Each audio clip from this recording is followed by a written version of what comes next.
Hello दोस्तों, welcome to commerce educators. Last class में हमने हमारा बायबैक एंड रिडम्पशन कंप्लीट कर लिया था, राइट। तो चैप्टर नंबर 3 हमारा कंप्लीट हो गया है। Now chapter number 4 underwriting of shares. मतलब ये भी एक इंपॉर्टेंट चैप्टर है, बहुत इंपॉर्टेंट चैप्टर है। क्यों सर? इसके भी क्वेश्चंस बार बार पूछे जाते हैं, एक तो रिडम्पशन के और दूसरा अंडरराइटिंग के। ये क्वेश्चंस काफी बार पूछे जाते हैं। तो रिडम्पशन का अगर वीडियो किसी ने नहीं देखा है तो वो जाके देखे। अच्छा, रिडम्पशन करने के लिए पहले बायबैक पढ़ना ही पड़ेगा। क्यों? क्योंकि रिडम्पशन किसके जैसा है? बिल्कुल बायबैक जैसा है। तो जो समझाने का काम होता है वो बायबैक में होता है, देन रिडम्पशन तो बस उसको फॉलो करता है। ओके, तो ये चैप्टर पूरा करोगे और then underwriting.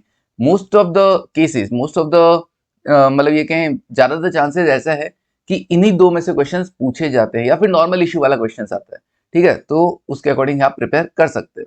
Now sir, underwriting क्या है? ये underwriting of shares and debentures. Underwriting of shares and debentures, सिर्फ शेयर्स का नहीं, डिबेंचर्स का भी होता है। तो underwriting of shares and debentures.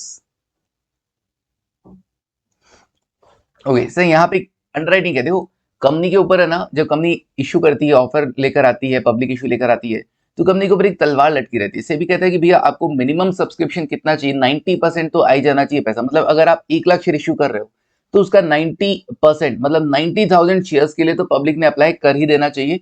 अगर ऐसा नहीं होता है तो आपको क्या करना होगा? आपको उनका पैसा वापस लौटाना होगा। मतलब अगर पब्लिक से 89,000 शेयर्स के लिए पैसा आया है ना, 90% से कम सब्सक्राइब किया, तो कंपनी को क्या करना पड़ेगा? वो जो आया हुआ पैसा है वो भी लौटाना पड़ेगा। क्लियर है? और बाकी आजकल तो है ना, आसबा स्कीम होती है, पता है ना तुमको, एप्लीकेशन सपोर्टेड ब्लॉक अमाउंट, जिसमें पब्लिक क्या करती है? अप्लाई करती है, पैसा उनका ब्लॉक हो जाता है, एप्लीकेशन लगाती है, तो उसके सपोर्ट में बैंक क्या कर देता है? उनका पैसा ब्लॉक कर देता है। इसलिए बोलते हैं एप्लीकेशन सपोर्टेड ब्लॉक अमाउंट। तो कंपनी के पास देखा जाए तो प्रैक्टिकली पैसा आता नहीं है, बट हाँ, जो आना चाहिए था, जो ब्लॉक हो गया था, जो अपने पास आ जाना चाहिए था, वो हमारे पास नहीं आएगा अगर मिनिमम सब्सक्रिप्शन 90% नहीं हुआ तो अब इसके लिए क्या किया जाए? सर इसके लिए ना एक काम किया जाए। क्या किया जाए?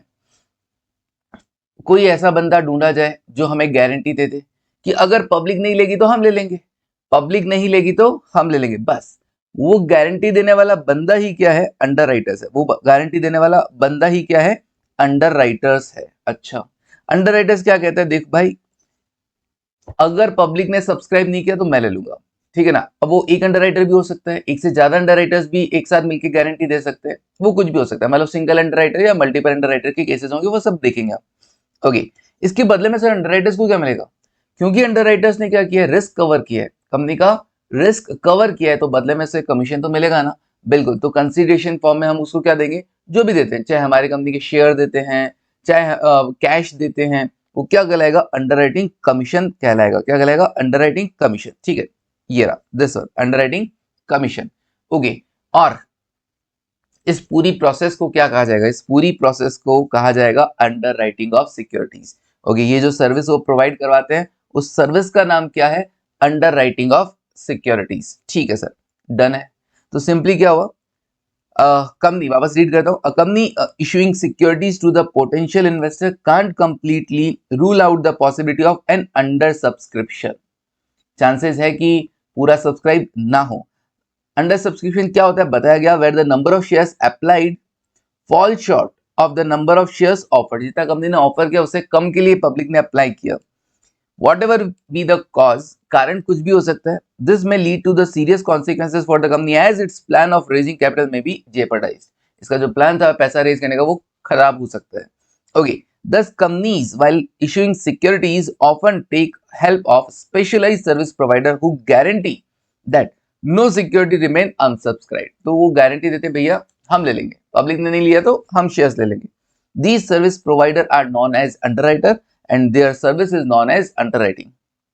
okay, underwriting of securities is an agreement entered into by a company with a financial agency। ये अंडरराइटर्स कौन होते हैं? अब मेरे अकेले की बस की बात नहीं है, तुम्हारे अकेले की बस की बात नहीं है कंपनी को गारंटी देना।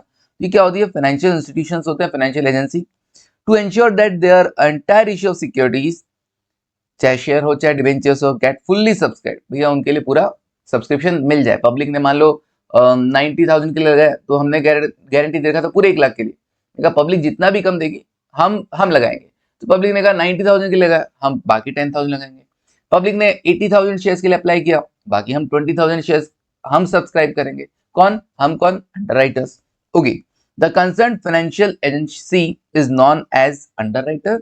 The underwriter provide their services against certain fees, वो जो फीस चार्ज करते हैं उसे ही अंडरराइटिंग कमीशन कहा जाता है। Okay sir, now types of underwriter. Underwriter के टाइप्स क्या है? देखो अंडरराइटर के टाइप्स में ना क्या क्या है, अलग अलग बेसिस पर दे रखे हैं। क्या सबसे पहले बोला based on the extent of underwriting, on the extent, कितना परसेंटेज, ओके आप कितना परसेंटेज अंडरराइटिंग कर रहे हैं। तो based on the extent underwriting can be of two types, दो तरह की हो सकती है। क्या क्या? एक फुल अंडरराइटिंग, दूसरा पार्शियल अंडरराइटिंग। एक फुल अंडरराइटिंग, दूसरा पार्शियल अंडरराइटिंग। फुल अंडरराइटिंग का मतलब क्या होता है पता है? देखो जरा एग्जांपल से बता देता हूं। बेस्ड ऑन द एक्सटेंट दो तरह की हो सकती है sir. Based on the extent, based on extent, okay based on extent दो तरह की हो सकती है। क्या क्या? एक फुल अंडरराइटिंग और एक partial underwriting. Full underwriting,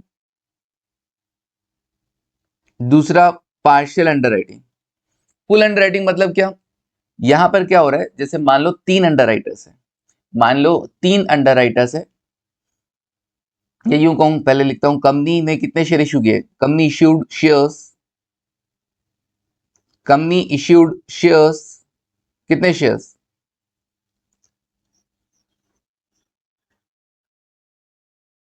company issued 1 lakh equity shares, 1 lakh equity shares, company ने 1 लाख शेयर इश्यू किए। अब अंडरराइटर्स गारंटी ने कितना दिया? ठीक है ना, अंडरराइटर्स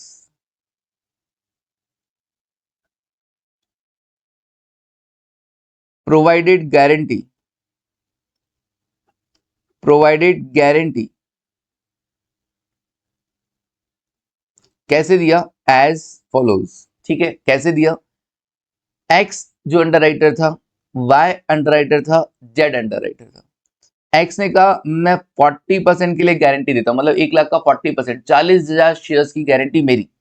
वाई ने कहा 30% की गारंटी मेरी, मतलब 1 लाख का 30%, 30,000 शेयर्स की गारंटी मेरी। और जेड ने भी कहा 30,000 शेयर्स की गारंटी मेरी, 30% गारंटी मेरा। तो ये क्या हुआ? ये तीनों मिलकर क्या हो गया? ये तीनों मिलकर क्या हो गया है? तीनों ने मिलकर कितना गारंटी दे दिया सर? तीनों ने मिलकर है ना 100% का गारंटी दे दिया। अब 100% का गारंटी दे दिया, इसी को बोलते हैं फुल अंडरराइटिंग। इसी को क्या बोलते हैं? Full underwriting.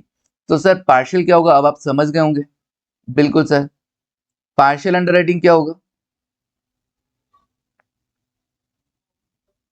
पार्शियल अंडरराइटिंग जहां पर लेस देन 100% के लिए गारंटी प्रोवाइड किया हो, जहां पर लेस देन 100% के लिए गारंटी प्रोवाइड किया हो। कैसे सर? देखो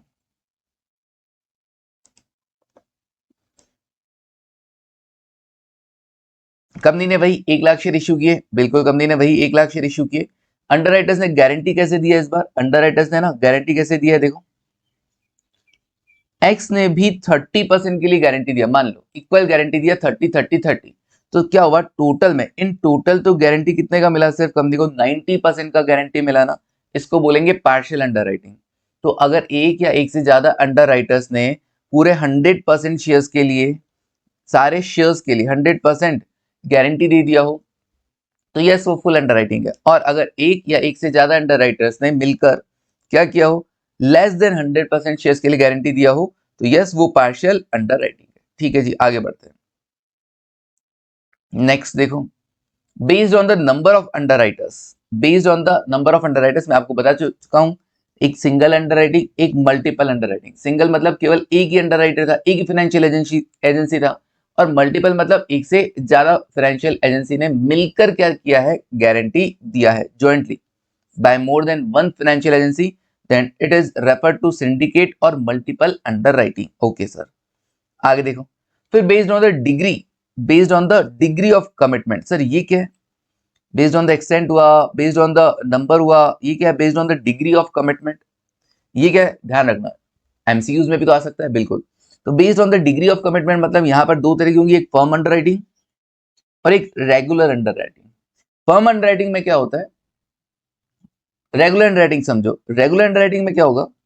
Simple. Regular underwriting refers to the usual underwriting agreement in which underwriter would be liable to take up the securities in the event of under subscription. मतलब अगर public ने subscribe नहीं किया तो अंडरराइटर्स की जिम्मेदारी आएगी, that is regular underwriting. Okay sir, मतलब अगर कंपनी ने शेयर इश्यू किए हैं 1 लाख और पब्लिक ने अप्लाई किया 90,000, जैसे इस वाले केस में फुल अंडरराइटिंग का केस देखते हैं. कंपनी ने शेयर इश्यू किए कितने, 1 लाख. पब्लिक ने पब्लिक ने अप्लाई कितने के लिए सर, पब्लिक ने अप्लाई किया है 90,000 शेयर्स के लिए, 90,000 शेयर्स के लिए अप्लाई किया, तो 10,000 शेयर्स कम पड़ गए ना, अंडर सब्सक्रिप्शन है. ये शेयर कौन लेगा सर, ये शेयर है ना एक्स वाई और जेड लेंगे. बिल्कुल, कैसे कैलकुलेशन होगा वो हम जानेंगे, कैसे कैलकुलेशन होगा वो हम जानेंगे. अभी फिलहाल के तो ऐसा लग रहा है कि वो जो 10,000 शॉर्ट पड़े उसका 40% 4,000 एक्स ले लेगा, 30% 3,000 वाई ले लेगा और जेड ले लेगा कितना, 3,000 शेयर. बिल्कुल लग रहा है, करेक्ट लग रहा है. तो यहाँ पे क्या हुआ, सिंपल कि अगर अंडर सब्सक्रिप्शन हुआ तो क्या करेंगे, तो इनकी जिम्मेदारी अराइज होगी एक्स वाई और जेड की, that is regular underwriting. Firm underwriting में क्या होता है, फर्म अंडरराइटिंग में क्या होता है, बड़ा इंपॉर्टेंट टर्म है, प्रैक्टिकल क्वेश्चंस में भी काफी काम आएगा. फर्म अंडरराइटिंग क्या होगा सर, फर्म अंडरराइटिंग में क्या होता है, अंडरराइटर कहता है मुझे इतने शेयर्स चाहिए चाहिए चाहिए अलग से, मैं तुझको पर्सनली जानता हूं, मुझे इतने शेयर्स अलग से दे देना. मतलब underwriters give a specific commitment to take a specified number of shares irrespective of the number of shares subscribed by the public.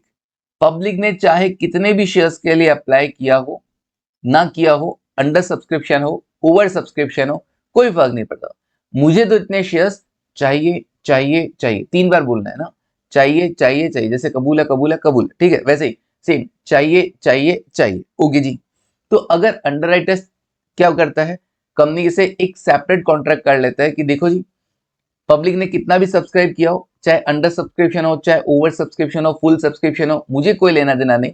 मेरा आपसे क्या है, एक अलग कॉन्ट्रैक्ट है, मेरा आपसे एक अलग व्यवहार है, जहां पे मैं क्या कर रहा हूं, आपसे स्पेसिफाइड नंबर ऑफ शेयर्स क्या कर रहा हूं, लेने का एक कमिटमेंट कर रहा हूं. Underwriter give a specific commitment to take a specified number of shares, okay, irrespective of the number of shares subscribed by the public. समझ में आया क्या, इतने शेयर मुझे चाहिए चाहिए चाहिए, irrespective of the public subscription. Short में इतना याद कर सकते हो, इतने शेयर मुझे चाहिए चाहिए चाहिए irrespective of the public subscription. Done. चलिए आगे बढ़ते हैं, नेक्स्ट. डन है. तो सर अब तक हमने क्या देखा, अंडरराइटर जाना, अंडरराइटिंग जाना, अंडरराइटिंग कमीशन जाना, ठीक है, और अंडरराइटिंग के टाइप्स भी जान लिए सर, जिसमें हमने फुल अंडरराइटिंग जाना, पार्शियल अंडरराइटिंग जाना, रेगुलर अंडरराइटिंग जाना, फर्म अंडरराइटिंग जाना, जिसमें हमने सिंगल अंडरराइटिंग जाना, मल्टीपल अंडरराइटिंग जाना, वगैरह वगैरह.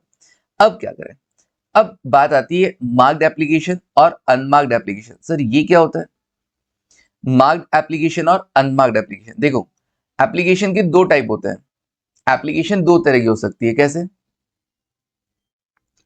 पब्लिक से जो एप्लीकेशंस रिसीव होंगी ना, पब्लिक से जो एप्लीकेशंस रिसीव होंगी, रिसीव्ड बाय पब्लिक, वो 2 तरह से हो सकती है, वो 2 तरह से हो सकती है. कैसे, एक जिस पर अंडरराइटर्स का क्या हो, कोई साइन हो, सिग्नेचर हो,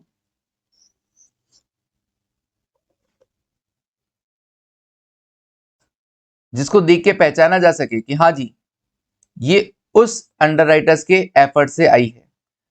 ओके सर. और एक सर, एक जिस पर अंडरराइटर का कोई साइन या सिग्नेचर ना हो, मतलब एक ऐसी एप्लीकेशन जिस पर लिखा हुआ हो क्या, कि भाई ये किसके थ्रू आई है, एक्स, कोई साइन हो, कोई स्टैंप लगा हुआ हो, ये किसके एफर्ट से आई है, वाई, और ये किसके एफर्ट से आई है, जेड. तो इन एप्लीकेशन पे कोई ना कोई ऐसा लिखा होगा, उसका नाम प्रिंटेड होगा, उसका साइन होगा, सिग्नेचर होगा, स्टैंप होगा, कुछ तो होगा, जिसके थ्रू मतलब क्या हुआ, एक्स ने एफर्ट्स किए, एक्स भागा दौड़ा गर्मी के अंदर, बरसात के अंदर, ठंड में, है ना, बिना चप्पल के. क्यों भागा, सिर्फ कंपनी के लिए, कंपनी के लिए उन्होंने भाग दौड़ की और कहा हर पब्लिक के पास जाके कहा येलो फॉर्म, है ना, येलो फॉर्म आप इस कंपनी के अंदर अप्लाई करो, है ना, ये मेरे वाले फॉर्म पे ही अप्लाई करना। अब क्या होगा, अब पब्लिक को देकर आया, मेरे पास भी आया, मैंने कहा ठीक है यार तेरी मेहनत देख के मैं कहा चल मैं अप्लाई करूंगा, मैंने फॉर्म ले लिया और मैंने उस पर अप्लाई किया, ठीक है ना। थ्योरेटिकल समझने में ठीक है, प्रैक्टिकली क्या होता है वो अलग बात।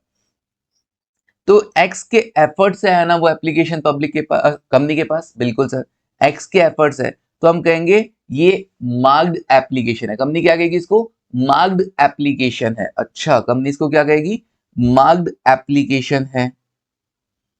जो वाई के एफर्ट से आएगी उस पर वाई का नाम होगा, जो जेड के एफर्ट से आएगी उस पर जेड का नाम होगा।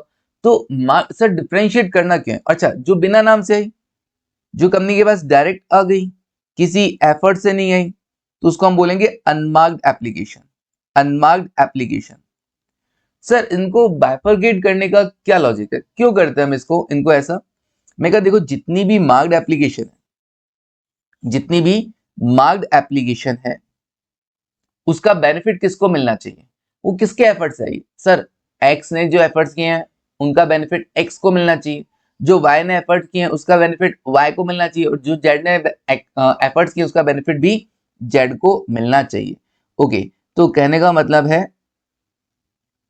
Benefit of marked application. Sir benefit कैसे बताऊंगा, benefit of marked application will be given to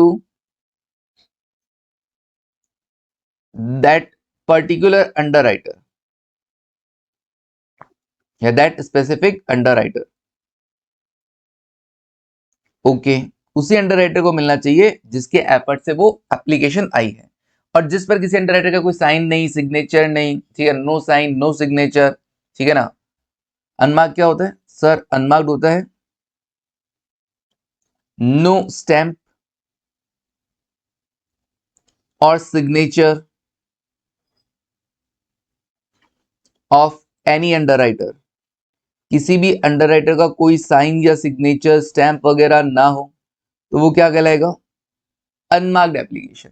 तो अनमार्क्ड एप्लीकेशन का बेनिफिट कैसे देंगे, अनमार्क्ड एप्लीकेशन सर इसका बेनिफिट, मैं इसका देना ही क्यों है, इसका देना ही क्यों है, बेनिफिट ऑफ अनमार्क्ड एप्लीकेशन देना ही क्यों है सर, बेनिफिट कैसे दिया जाएगा सुनना बताता हूँ।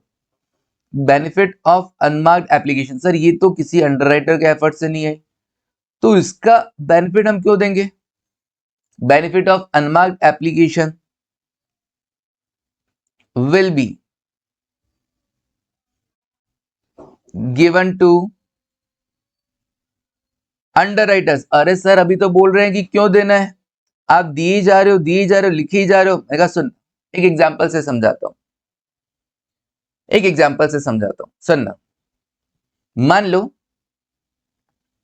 एक कंपनी ने a company issued 1 lakh equity shares. Okay, उसके बाद क्या हुआ, तीन अंडरराइटर्स सामने आए, तीन अंडरराइटर्स सामने आए, एक्स वाई और जेड, ठीक है जी। इनका जो लायबिलिटी है, इनका जो इन्होंने गारंटी दिया, कितना कितना गारंटी दिया सर, इनका जो गारंटी था ना वो था 40% एक्स ने दिया, वाई ने 30% दिया और जेड ने भी 30% के लिए, सर मतलब फुल अंडरराइटिंग का केस है, हाँ फुल अंडरराइटिंग का केस है। तो ग्रॉस लायबिलिटी मतलब टोटल इनका कमिटमेंट कितना रहा सर, इसका एक्स का 40,000 शेयर्स के लिए रहा, वाई का 30,000 शेयर्स के लिए रहा और जेड का 30,000 शेयर्स के लिए रहा। ओके, तो ग्रॉस लायबिलिटी इन शेयर्स, ठीक है जी। अब क्या होगा, अब हमको इनका डिसाइड करना है कि इनको कितने शेयर लेने पड़ेंगे। अब इनको कितने शेयर्स लेने पड़ेंगे, पब्लिक ने कितने शेयर्स के लिए अप्लाई किया, पब्लिक ने कितने शेयर्स के लिए अप्लाइड किया। सर हुआ यूं कि पब्लिक अप्लाइड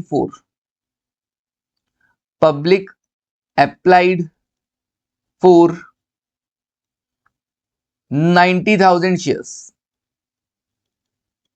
90,000 शेयर्स, और उसमें से हम देखते हैं कितना मार्क्ड और कितना अनमार्क्ड, ठीक है। उसमें से जो मार्क्ड एप्लीकेशन है जो मार्क्ड एप्लीकेशन है, जो एक्स के नाम से आई, वाई के नाम से आई या जेड के नाम से आई है, तो जो मार्क्ड एप्लीकेशन है वो कितनी कितनी है, एक्स के एफर्ट से आई, वाई के एफर्ट से आई और जेड के एफर्ट से आई।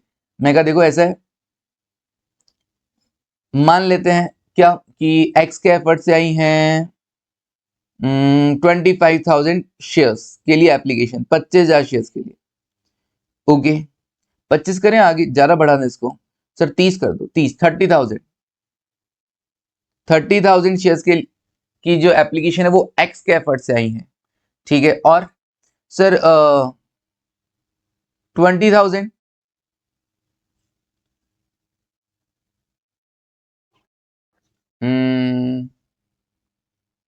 ठीक है, 30 इसके एफर्ट से आई है और 25,000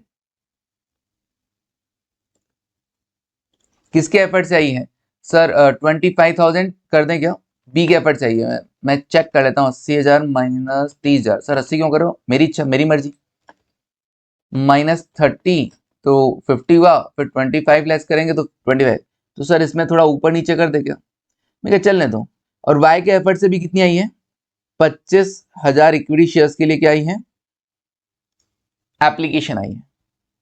तो सर इनका टोटल तो, सर इनका टोटल तो 80,000 ही होता है ना, हाँ बिल्कुल 80,000 शेयर्स ही होता है।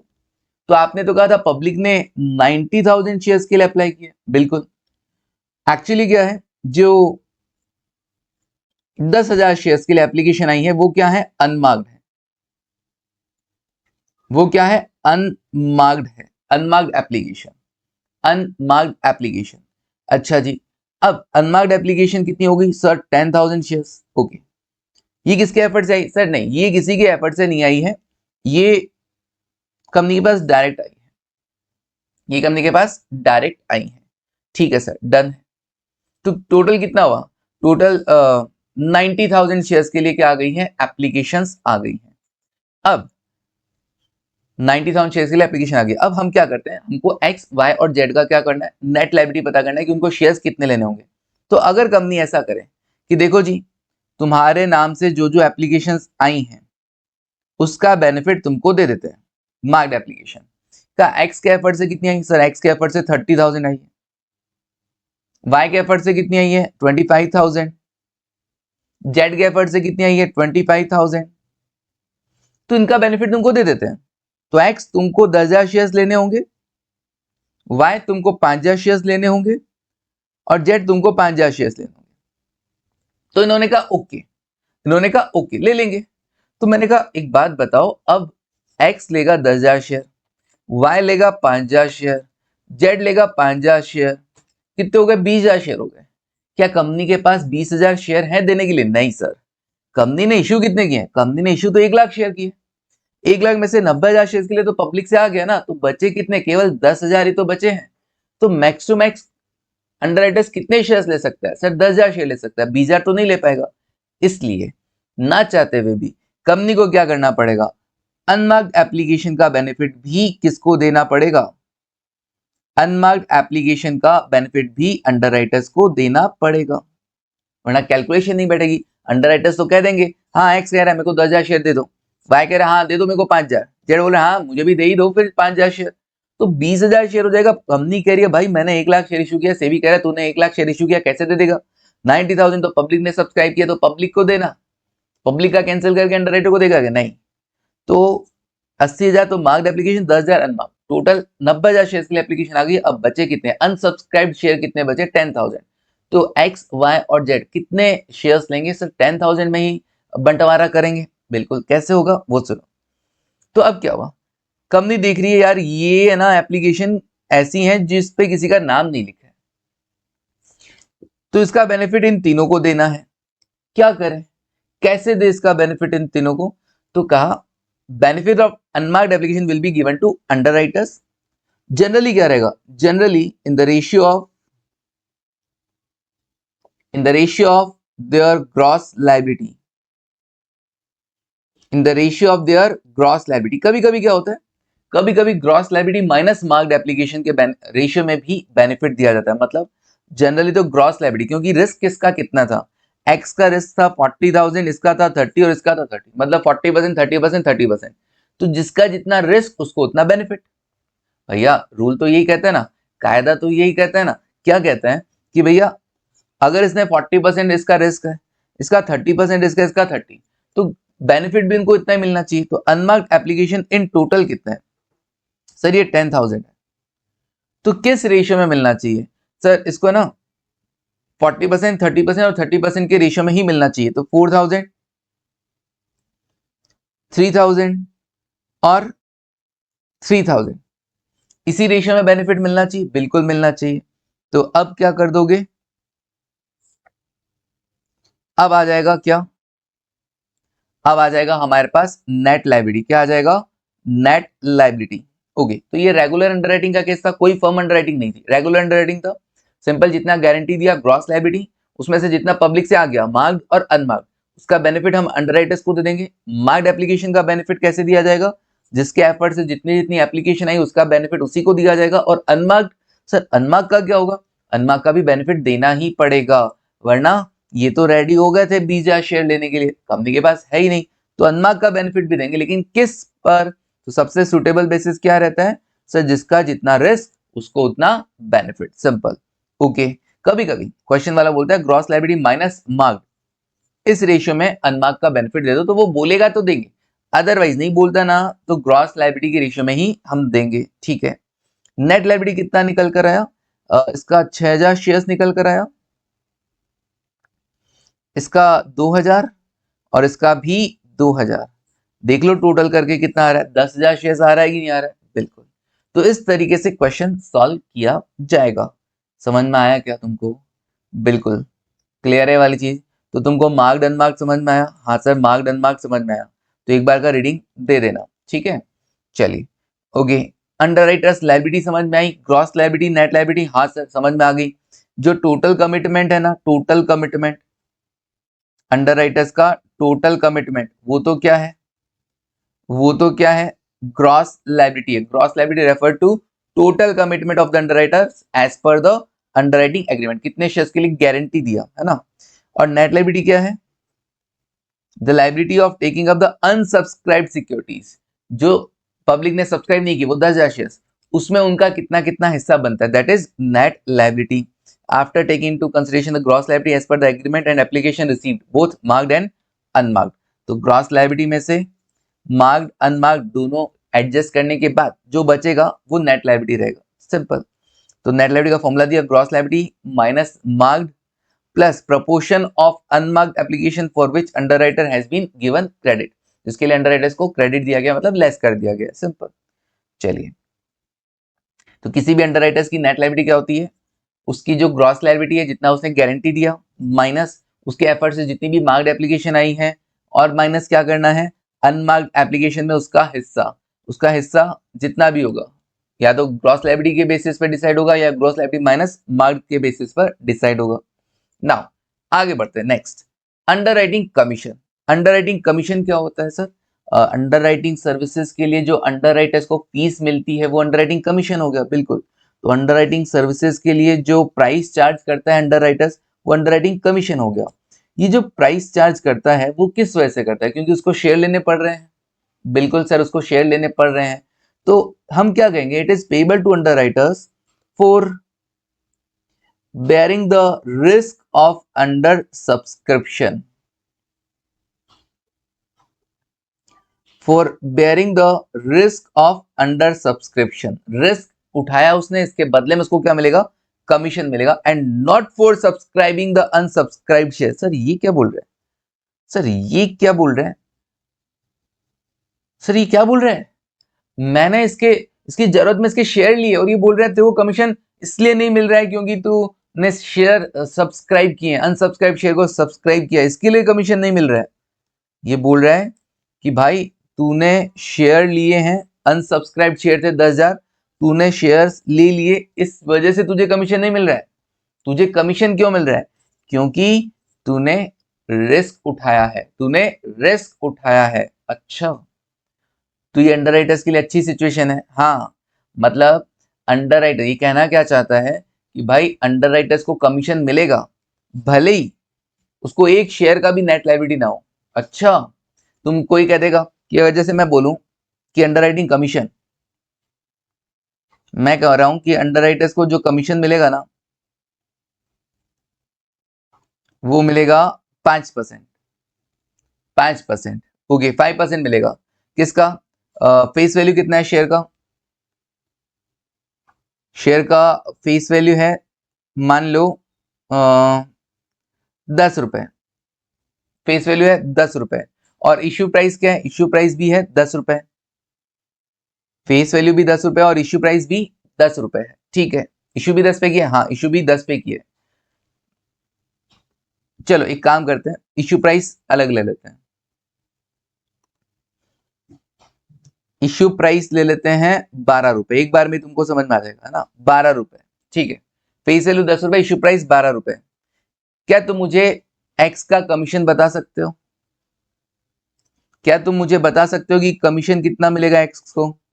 कमीशन टू एक्स, वाई और जेड। तुम एक्स का बता दो, मैं वाई और जेड का बता दूंगा अपने आप, टेंशन नहीं। तुम एक बताओ, मैं दो बता दूंगा। सर पहले आप एक बता दो, हम दो बता देंगे। ठीक है चलो मैं बताता हूं। तुम भी सोचो, एक्स को कमीशन किस पे मिलना चाहिए? क्या 40,000 शेयर्स पे मिलना चाहिए उसकी ग्रॉस लायबिलिटी पे, या 6,000 शेयर्स पे मिलना चाहिए उसकी नेट लायबिलिटी? क्योंकि एक्स को शेयर कितने लेने पड़े? 6,000 शेयर ही लेने पड़े हैं। तो क्या एक्स को कमीशन 6,000 शेयर पे मिलेगा या 40,000 शेयर पे? सर ऑब्वियसली 40,000 शेयर पे। क्यों सर? मान लो एक्स, एक्स है ना, एक्स एक्स नोरा फतेही है ना, एक्स नोरा फतेही है। एक बार एक्स कहता है ना या कहती है ना, तो क्या हो जाता है? पूरी दुनिया, पूरा वर्ल्ड क्या करने लग जाता है? उस कंपनी के अंदर पैसा लगाने लग जाता है। तो जितना उसने गारंटी दिया उससे ज्यादा तो उसकी मार्क्ड एप्लीकेशन रह गई थी। तो अगर मार्क्ड एप्लीकेशन जितना गारंटी दिया उससे ज्यादा है, उसके बराबर है, तो उसकी नेट लायबिलिटी क्या हो जाएगी? जीरो हो जाएगी कि नहीं हो जाएगी? बिल्कुल हो जाएगी सर। तो अब इसकी नेट लायबिलिटी क्योंकि जीरो हो गई है, तो क्या इसको कमीशन नहीं मिलना चाहिए? क्या इसकी ये गलती है कि इसको अक्खा इंडिया जानता है, अक्खा वर्ल्ड जानता है? नहीं ना, नहीं ना, बिल्कुल नहीं सर। तो इसका मतलब कमीशन इस पर तो नहीं मिलेगा। कमीशन किस पर मिलता है? कमीशन आपकी रिस्क पर मिलता है। आपने रिस्क कितने शेयर्स के लिए, गारंटी कितने शेयर्स के लिए था? 40,000। अगर पब्लिक अप्लाई नहीं करता तो आपकी रिस्क कितनी थी? 40,000 शेयर्स की थी। तो आपको कमीशन भी किस पर मिलेगा? 40,000 शेयर्स पे मिलेगा, 40,000 शेयर्स। अब बात आती है, अगर रिस्क की बात आ ही गई है, तो अगर आपको एक शेयर भी लेना पड़ गया तो आपको 10 रुपए देने पड़ेंगे अंडरराइटर, या 12 रुपए देने पड़ेंगे? सो ऑब्वियसली इश्यू प्राइस 12 रुपए है, तो हर एक शेयर के लिए 12 रुपए चार्ज होगा। तो अब आपका रिस्क कितना हो गया? 40,000 शेयर पे 12 रुपए का रिस्क हो गया कि नहीं हो गया? बिल्कुल। तो 40,000 शेयर इंटू 12 रुपए, इश्यू प्राइस से मल्टीप्लाई करना और फिर 5%। ऐसे ही वाई का 30,000 शेयर्स, इश्यू प्राइस 12 रुपए और 5% कमीशन। और ऐसे ही जेड का 30,000 शेयर्स, 12 रुपए और 5% कमीशन। ठीक है जी, डन। कितना कितना आएगा सर? 40,000 इंटू 12 रुपए इंटू 5% कमीशन, 24,000 रुपए एक्स का कमीशन बनेगा। और आई थिंक 18,000 रुपए इसका बनेगा। 30,000 इंटू 12 इंटू 5%, 18,000 इसका बनेगा। जेड का मैं कैलकुलेट नहीं करूंगा, मैं बिना कैलकुलेट करे बता सकता हूं। पता है तुमको? 18,000, टेंशन नहीं। हाँ मैं यूं चुटकियों में कैलकुलेशन कर लेता हूँ। तो जेड को कमीशन मिलेगा कितना? 18,000। समझ में आया तुमको? तो कमीशन, कमीशन किस पे दिया जाएगा? कमीशन दिया जाता है सर उनकी रिस्क पर, उन्होंने रिस्क जितना लिया है।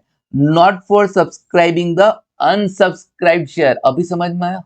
हाँ सर अभी समझ में आया। Not for subscribing the unsubscribed share, the securities are eventually issued at the same price at which they are issued to the other share holder. जैसे दूसरे शेयर होल्डर को 12 रुपए में मिला, इसको भी 12 पे मिलेगा।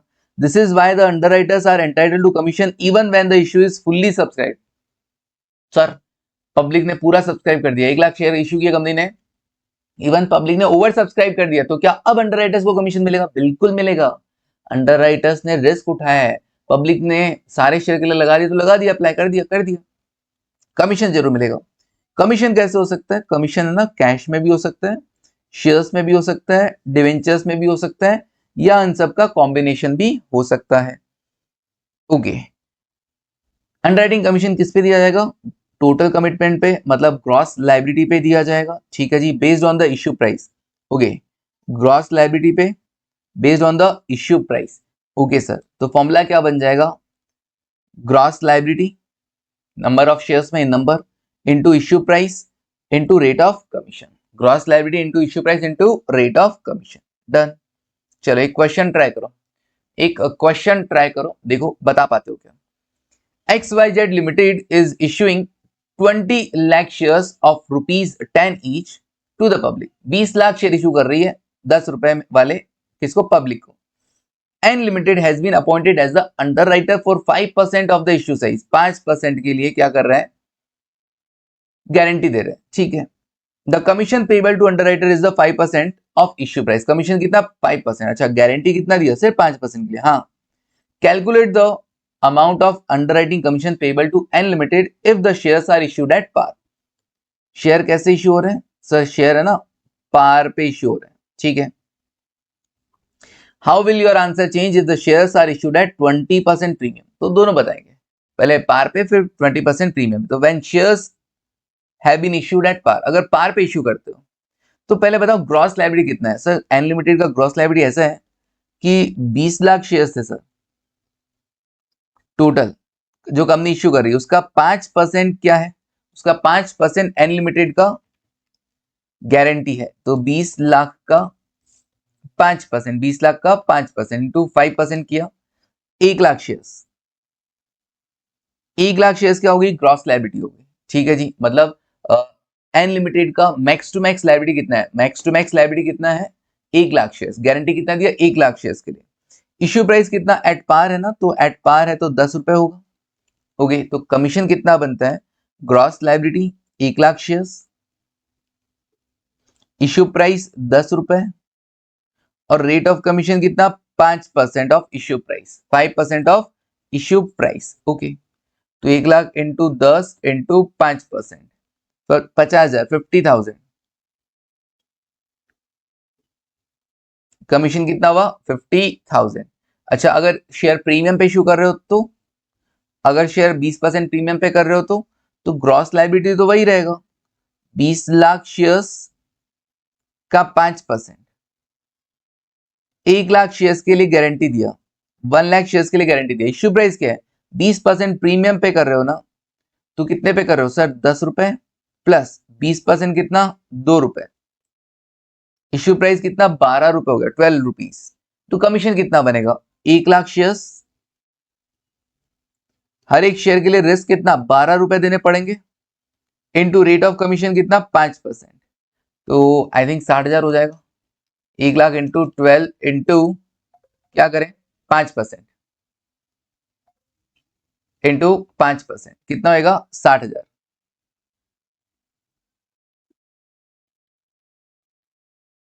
ओके, 60,000 रुपए, 60,000 रुपीज। ठीक है जी, डन हो गया। नाउ अगला एग्जांपल देखते हैं। अगला एग्जांपल, तो कमीशन हो गया। अब देखो, अब है ना, अब एग्जांपल जो आएंगे ना वो किसके आएंगे? अब आएंगे किसके? लायबिलिटी कैलकुलेशन की। नेट लायबिलिटी पता करना है, अंडरराइटर्स का लायबिलिटी पता करना है, जिसमें अलग अलग केसेस आएंगे। सिंगल अंडरराइटर, फुल अंडरराइटिंग, ठीक है ना, मल्टीपल अंडरराइटर्स, ठीक है ना, फुल अंडरराइटिंग, अलग अलग केसेस आएंगे। फिर मल्टीपल अंडरराइटर्स, फुल अंडरराइटिंग, कुछ और एडजस्टमेंट है इसके साथ साथ, एडजस्टमेंट ऑफ सरप्लस। ओके, तो देखेंगे वन बाय वन हम क्वेश्चंस करते जाएंगे और क्वेश्चन के सॉल्यूशन सीखते जाएंगे। मतलब ऐसा कोई स्पेसिफिक नहीं है कि हाँ ये ऐसा होता है, क्वेश्चन जैसा बोलता जाएगा ऐसा करते जाएंगे और उसके अकॉर्डिंग हम सीखते भी जाएंगे। ठीक है, तो देखो वन बाय वन क्वेश्चन से ही हमें सीखने को मिलेगा। यहाँ पर देखो वन बाय वन, थोड़ा दिमाग रखना, बस जो बताना था बता दिया गया है, और जब और जरूरत होगी और बता दिया जाएगा। देखो, A Limited issued 1 lakh shares, equity shares of 100 each at par to the public। Okay, 1 lakh share issue किए 100 रुपए वाले at par to the public। Okay जी, 1 लाख शेयर इशू किए, ठीक है जी, 100 रुपए वाले पार पे इशू किए, okay. Underwritten only by B and company, इसका मतलब केवल और केवल एक ही अंडर राइटर है, जो गारंटी दिया इसी ने दिया, जो शेयर लेने होंगे इसी को लेने होंगे। The company received application for 90,000 share, company ने के पास एप्लीकेशन कितने के लिए है? 90,000 के लिए, मतलब 1 लाख माइनस 90, 10,000 शेयर अभी भी अनसब्सक्राइब रह गए। बिल्कुल, उसमें से बोल रहा है 80,000 मार्क थे और बाकी अनमार्क थे। मैंने कहा क्या फर्क पड़ता है, एक ही तो अंडर राइटर है, एक ही तो अंडर राइटर्स है। अब क्या मार्क्ड है क्या अनमार्क्ड है, क्योंकि जो अनमार्क्ड है उसका बेनिफिट देखो क्या होता है, किसी के घर का इकलौता वारिस होता है ना, तो जो भी प्रॉपर्टी मिलनी होती है उसी को मिलनी होती है ना, ठीक है ना, जो भी प्रॉपर्टी मिलनी होती है, मेरा इकलौता बेटा तू ही तो है, तू ही संभालेगा, तो अनमार्क का बेनिफिट केवल तेरे को ही तो मिलेगा, कोई और है ही नहीं, शेयर करने वाला ही नहीं है। बिल्कुल, कोई और शेयर करने वाला ही नहीं है। तो कहा 90,000 आई, उसमें से 80,000 मार्क्ड है, 10,000 अनमार्क्ड है। मैं कहा अनमार्क्ड है तो है, बेनिफिट किसको मिलेगा? इकलौता वारिस है, इसी को मिलेगा। तो कोई मार्क्ड अनमार्क का झंझट नहीं, सिंगल अंडरराइटर के केस में मार्क्ड अनमार्क का झंझट नहीं। वो टेबल हमने बनाया ना, gross liability less mark less unmark, बनाने की जरूरत ही नहीं है, क्योंकि जितना भी अनमार्क एप्लीकेशन है उसका बेनिफिट केवल और केवल उसी अंडरराइटर को मिलना है। बना भी लोगे तो भी क्या, एक बात बताओ, बना भी लेते हो तो क्या है, आप क्या करोगे, एक पर्टिकुलर्स का कॉलम बनाओगे, ठीक है, फिर क्या करोगे, अंडरराइटर्स के कॉलम बनाओगे, तो अंडरराइटर्स में नाम क्या आएगा, सिर्फ बी एंड कंपनी का आएगा। फिर लिखोगे ग्रॉस लायबिलिटी कितना, कितना गारंटी दिया, कुछ बोला नहीं तो 100% के लिए गारंटी दिया होगा, 1 लाख शेयर्स, 1 लाख शेयर्स के लिए गारंटी दिया, लेस मार्क्ड एप्लीकेशन, मार्क कितना करोगे 80,000, बचेगा कितना 20,000, less unmarked application, unmarked application का बेनिफिट कैसे देना है, सारे अंडरराइटर्स को देना है उनकी ग्रॉस लायबिलिटी की रेशियो। मैंने कहा एक ही अंडरराइटर है, तो मैंने कहा इकलौता वारिस है तो दे दो, उसी को दे दो बेनिफिट। बस कितना आएगा 10,000, कितना आएगा 10,000 शेयर्स नेट लायबिलिटी। तो इतना सब करेंगे, सिंपल लिखो ना यार। नंबर ऑफ शेयर्स इशूड, कितने शेयर इशू किए हैं 1 लाख। 100% गारंटी था, बिल्कुल 100% गारंटी था, 100% गारंटी था, फुल अंडरराइटिंग का केस है, फुल अंडरराइटिंग का, ठीक है। 1 lakh minus number of share subscribe by the public, number of shares subscribe, भाई 100% तुम्हारे फुल अंडरराइटिंग मतलब इकलौता वारिस है तो उसने 100% गारंटी लिया है कि मैं ही आपकी सेवा करूंगा। अब जब सेवा तुम ही करोगे तो ऑब्वियसली मेवा भी तुमको ही मिलेगा ना, सेवा तुम ही करोगे तो ऑब्वियसली मेवा भी तुमको ही मिलेगा ना, तो ऑब्वियसली फिर मार्क एंड मार्क देखने की जरूरत नहीं है। Number of share subscribe by the public कितना, 90,000 शेयर्स के लिए सब्सक्राइब हुआ है, बस। तो कंपनी ने ऑफर किए 1,लाख, 90,000 शेयर्स के लिए पब्लिक ने सब्सक्राइब कर दिया, तो अब 10,000 शेयर्स कम पड़ रहे थे, वो कौन लेगा, किसकी जिम्मेदारी, अंडरराइटर की जिम्मेदारी, सिंपल। चलिए, बड़ा आसान था ना ये। This one is net liability, this one is net liability, पूरा लिखना है ना अपने को, ऐसा शॉर्ट यूज नहीं करना है। Gross liability, net liability, gross liability और नेट लायबिलिटी, ठीक है जी। आगे देखते हैं, आगे बढ़ते हैं। Next question, example number 3, example number 3 क्या कह रहे हैं, फुल अंडरराइटिंग का केस है, ओके, लेकिन इस बार एक नहीं, इस बार मल्टीपल अंडरराइटर्स है, okay.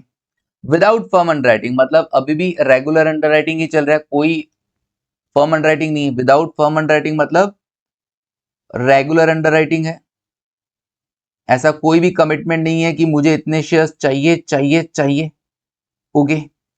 Alternative treatment with respect to unmarked application, alternative treatment मतलब अपने को दो ऑप्शन देगा अनमार्क्ड का।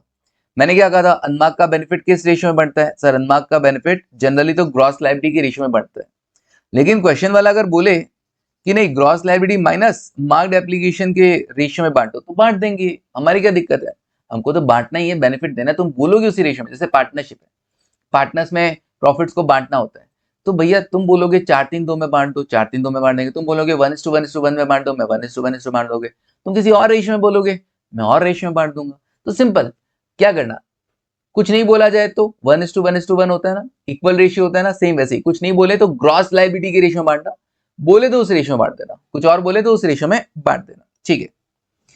ए लिमिटेड ने क्या किया, 4 लाख शेयर इशू किए, ए लिमिटेड ने 4 लाख शेयर इशू किए।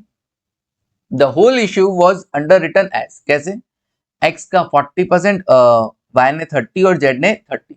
मतलब क्या ये मल्टीपल अंडरराइटर का केस है? हाँ सर, मल्टीपल अंडरराइटर का केस है।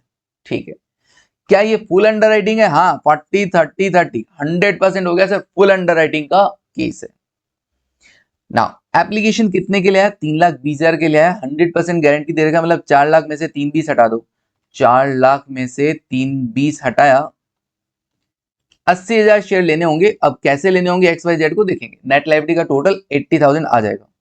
Received in all, out of which application for 80,000 share had the stamp of X. Marked application 80,000 X के लिए marked है। Those for 40,000 share had that of Y, Y का के लिए स्टैंप लगा हुआ है, मतलब Y के लिए marked application हो। And 80,000 80,000 shares had that of Z, Z का स्टैंप लगा हुआ है, तो 80,000 shares marked application होगी for the Z.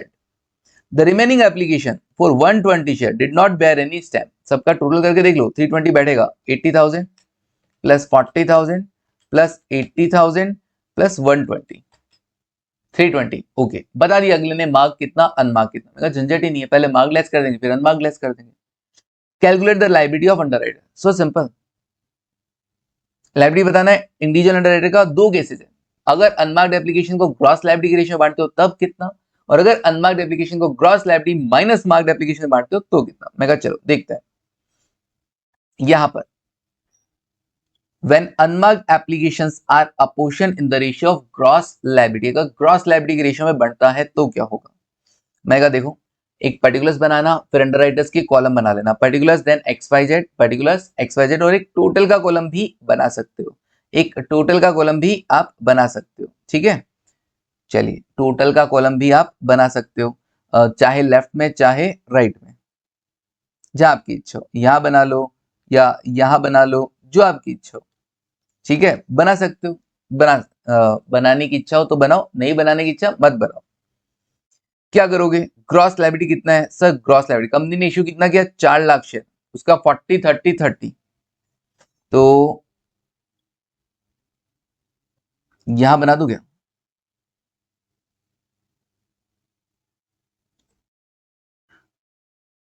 Total gross liability कितना? 4 लाख। अच्छा, ये हमेशा ग्रॉस लायबिलिटी नेट लायबिलिटी हमेशा कैसे निकालना? शेयर्स में निकलेगा, रुपीज में नहीं जाएगा। ये कैलकुलेशन, ये जो टेबल हम बना रहे हैं वो किस में होगी? शेयर्स में होगी। तो टोटल 4 लाख है, 4 लाख का 40% एक्स का था, 30% वाई का था और 30% जेड का था। ठीक है, गारंटी कितना कितना दिया? 40% 30% 30%। तो 4 लाख का 40% कितना होता है सर? 4 लाख का 40% 4 लाख इंटू 40%, 1,60,000 एक्स ने गारंटी दिया, 30% 1,20,000 वाई ने गारंटी दिया, और 1,20,000 जेड ने गारंटी दिया। ओके, अब क्या करें सर? अब लेस क्या करोगे? अच्छा, ये तो हो गया टोटल जितना गारंटी, मैक्स टू मैक्स इनका लायबिलिटी कितना आ सकता है? एक्स का 160, वाई का 120, जेड का 120। लेकिन पब्लिक ने कुछ तो अप्लाई किया होगा, तो ऑब्वियसली इनकी लायबिलिटी रिड्यूस होगी, इनको बेनिफिट दिया जाएगा। तो मार्क्ड एप्लीकेशन, इनके एफर्ट से कितना कितना है? एक्स के जो एफर्ट से आया है वो है 80,000, एक्स के जो एफर्ट से है 80,000, तो मैंने यहाँ पे एक्स के 80,000 लेस कर दिए। वाई के एफर्ट से कितना है सर? y के एफर्ट से 40 और z के एफर्ट से 80, तो मैं यहाँ पे 40 लेस किया और यहाँ पर 80 लेस कर दिया। डन, 80 40 और 80, डन। कितना हुआ टोटल सर? ये 2 लाख हो जाएगा। 80,000 प्लस 40,000 प्लस 80,000, 2 लाख। ओके, तो 2 लाख की तो मार्क्ड एप्लीकेशन आ गई। बचा कितना? अभी भी 2 लाख है। एक्स का अभी भी 80,000 शेयर्स बच रहा है, वाई का 80,000 शेयर बच रहा है और जेड का 40,000 शेयर बच रहा है। ओके, तो क्या मैं एक्स को 80,000 शेयर, वाई को 80,000 और जेड को 40,000 दे दूं? मैंने कहा नहीं, टोटल कितना है? 2 लाख है। जबकि हुआ क्या था, कंपनी ने इशू किया 4 लाख और पब्लिक से एप्लीकेशन आ गई 320, तो मैक्स टू मैक्स कितना हो सकता है? 80,000 ही हो सकता है ना। कंपनी मैक्स टू मैक्स कितने शेयर और इश्यू कर सकती है? 80,000। ये तो लेने के लिए रेडी हो जाएंगे, लाओ मेरे को 80 दे दो, 80 दे दो, इसको 40 दे दो। देंगी कहां से? कंपनी नहीं दे सकती, तो इसलिए अनमार्क्ड एप्लीकेशन का बेनिफिट भी देना पड़ेगा। तो अनमार्क्ड एप्लीकेशन कितनी थी? 120, 1,20,000। अब अनमार्क्ड है, किसी का सिग्नेचर, किसी का स्टैंप वगैरह नहीं है, तो कैसे बांटा जाए सर इनके, क्या बोला, ग्रॉस लायबिलिटी के रेशियो में। किस रेशियो में, ग्रॉस लायबिलिटी के रेशियो में। तो ग्रॉस लायबिलिटी कितना है सर, 40 30 30, 4:3:3। तो हम 4:3:3 के रेशियो में बांट देते हैं, 40%, 30%, 30%। तो रेशियो बना दिया 4:3 और 3 का रेशियो बना दिया है, ठीक है। डायरेक्ट परसेंटेज ले सकते हैं, कोई दिक्कत नहीं है। तो बेटर रहेगा, बेटर रहता है परसेंटेज। 1,20,000 इंटू 40% कितना होगा, 48,000। सर एक ही बात होती है, मैंने कहा हाँ बात एक होती है, लेकिन आगे जाके तुमको समझ में आएगा परसेंटेज बेटर है। 30% कितना हुआ, 36,000, और फिर 30% मतलब 36,000। सर अभी बता दो, अभी बताओ हमको तो। अरे यार एक बात बताओ, मान लो ये भी 30% होता तो 10% के लिए किसी ने गारंटी नहीं दिया होता तो फिर अनमार्क्ड बेनिफिट एप्लीकेशन का बेनिफिट भी कैसे मिलता, क्या उस पूरी 1,20,000 को 3:3:3 मतलब 1:1:1 में बांट देते क्या, नहीं। क्यों नहीं, क्योंकि भाई 10% के लिए तो किसी ने गारंटी नहीं दिया, तो उसका बेनिफिट क्यों दूंगा। अगर तुम मेरी बुढ़ापे में जिम्मेदारी नहीं ले रहे हो तो मैं तुमको अपनी प्रॉपर्टी में क्यों हिस्सा दूंगा, सिंपल। तो वही वाली बात है कि भाई अनमार्क्ड एप्लीकेशन है, अगर मान लो ये 30%, 30% और 30% होता ना, तो 1,20,000 का 30% इसको बेनिफिट मिलता, 30 इसको मिलता, 30 इसको मिलता, और 10% किसी को नहीं मिलता, किसी को नहीं मिलता, वो कंपनी खुद रखती है अपने पास। ठीक है, समझ में आया, बिल्कुल। चलिए आगे बढ़ते हैं। तो भाई जित करोगे सेवा तो मिलेगा मेवा, डन। नेट लाइबिलिटी कितना, नेट लाइबिलिटी कितना, 80,000। 80,000, 80,000 था ना, हाँ सर 80,000 था, 4 लाख में से 3 30 हटाया, किसका कितना कितना, ये मैं यहां पर ऐसा, ओके ओके,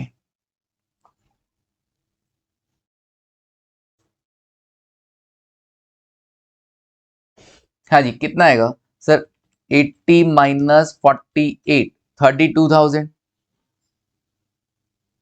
फिर 80 माइनस 36, 44,000। और इधर भी, इधर कितना आएगा, इधर 4,000। ओके 4,000, केवल और केवल 4,000। टोटल करके देख लो, 44 प्लस 4 प्लस 32, 80,000 आ रहा है, डन। समझ में आया। अनमार्क्ड एप्लीकेशन 120 और unmarked application apportion in the ratio of gross liability, that is better क्या रहेगा, 40%, 30%, 30%। ज्यादा बेटर कौन सा, ये वाला 4:3:3 में अभी चल रहा है, क्योंकि फुल अंडर राइटिंग है। पार्शियल अंडर राइटिंग के केस में फिर ये रेशियो बना देने पर गड़बड़ हो जाएगा मामला, ठीक है। तो अपन परसेंटेज को दिमाग में रखते हैं। चलिए आगे बढ़ते हैं। दोनों दिमाग में रखो, क्या दिक्कत है, सिंपल सी बात, जिसने जितना आपको गारंटी दिया उसको बेनिफिट भी उतना ही मिलेगा, है ना। ओके, मान लो किसी ने सेवा ही नहीं की तो फिर मेवा भी नहीं मिलता है, सिंपल। चलिए आगे देखो, when unmarked application, unmarked applications कैसे बन रहे हैं, इन the ratio of gross liability minus marked application, gross liability minus marked application. अगर ऐसा हो तो क्या होगा, तुमने कहा फिर सॉल्व करना पड़ेगा, बिल्कुल। तो ग्रॉस लायबिलिटी कितना सर, ऐसा है, वापस हमको बनाना पड़ेगा।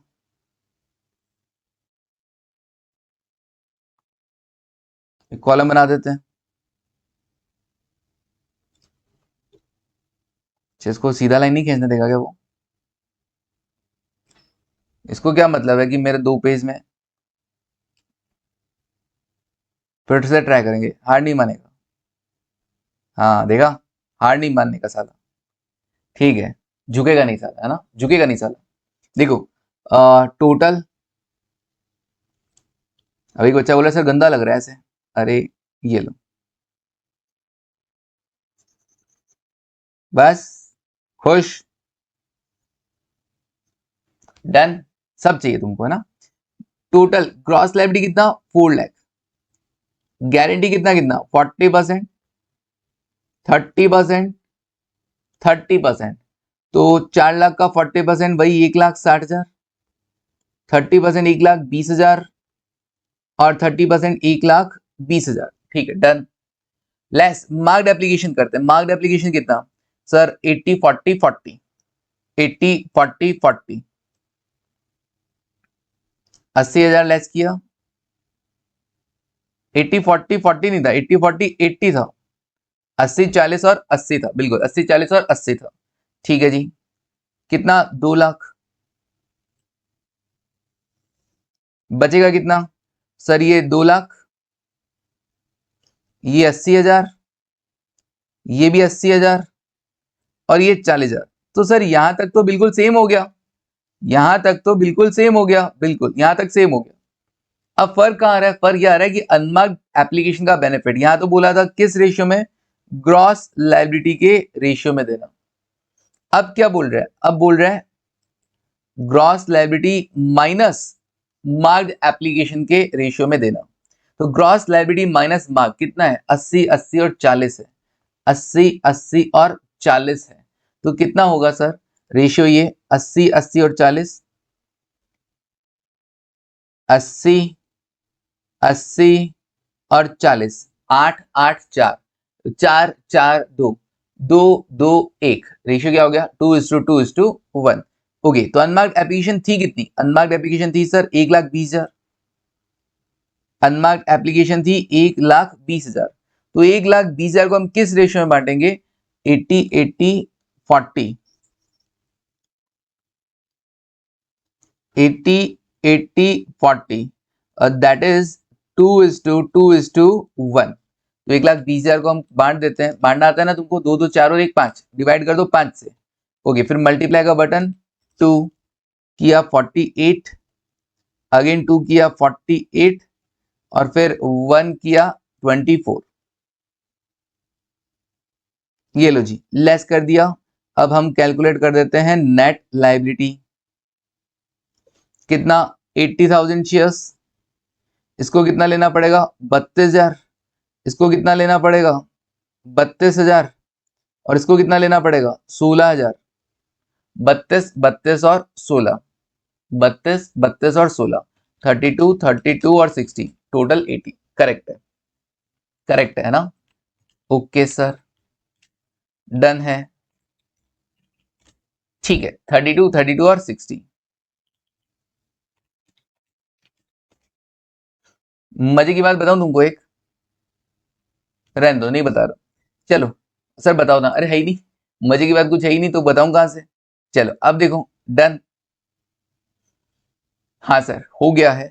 अब अगला क्वेश्चन सर, अगला क्वेश्चन कल करते हैं, कल करते हैं, अभी इतना ही रखते हैं। अगला क्वेश्चन नया कल सीखते हैं। आज इतना पढ़ा है ना, बहुत आसान था, तो आज का काम आज तुम कंप्लीट कर लेना, इतना बहुत है आज के लिए।